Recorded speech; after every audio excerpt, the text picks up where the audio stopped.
My name is Michael, and I'm going to show you how to replace the screen on a Compaq Presario CQ61 series notebook. This particular submodel is the CQ61 411WM.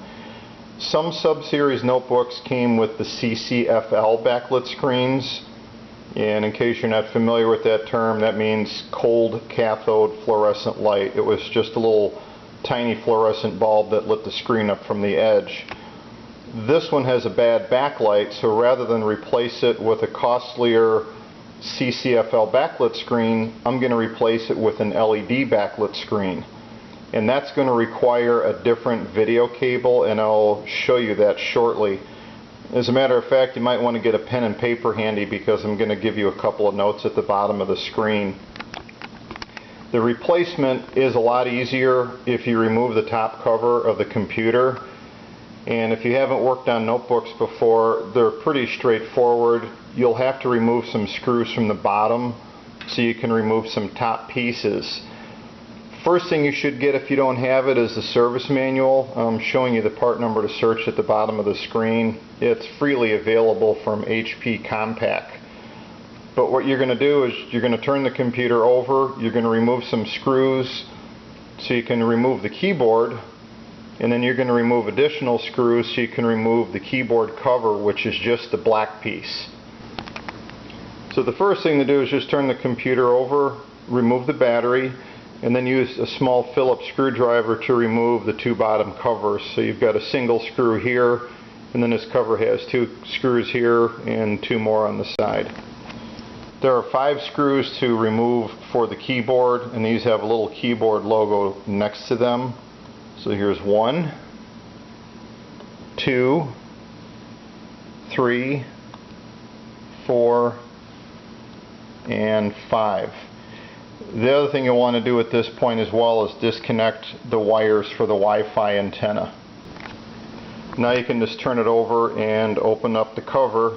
And at this point, the keyboard is very loose, so you can just lift it from the back, but not too high, and then just move it towards the screen. And the first thing you need to do is unlock the locking mechanism here for the ribbon cable. Okay, now the keyboard's out. So now we're going to turn it back over and remove the screws to take off the top cover.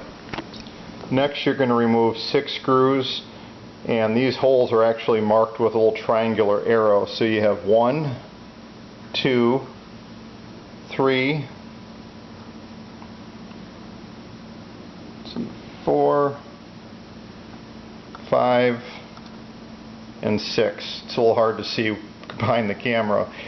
You also have 5 short screws that need to be removed from the battery bay. Before removing the keyboard cover, you want to unplug the ribbon cable here for the power and Wi-Fi buttons. That just pulls straight back. And then the cover that just simply snaps out of place. Just lift it up at either corner. And you can put that to the side somewhere. Next, you'll need to unplug the microphone cable and just remove that out of the channeling here for this cover. You also need to remove your Wi-Fi wires, and this just comes out of the channeling real easy, so you just want to work it all the way back to the top cover. It's a little awkward here doing this with only one hand free.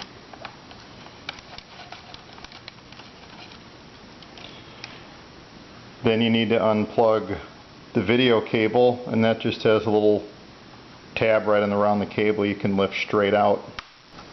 The last step is to remove the screws from the hinges that hold it to the base of the computer. So you have 2 screws to remove from the left hinge, and then 2 to remove from the right. Since I'm right-handed, I just found it easier to remove the 2 screws from the left hinge than just support the cover as you remove the screws from the right hinge, and then that just lifts straight out. Once you remove the cover, you'll have to remove the mylar screw cover at the bottom left and bottom right corner of the cover. take out the screws and then snap the bezel off the monitor so you can change the screen out. So here's the screen assembly after removing the screws for the hinges and the mounting frame.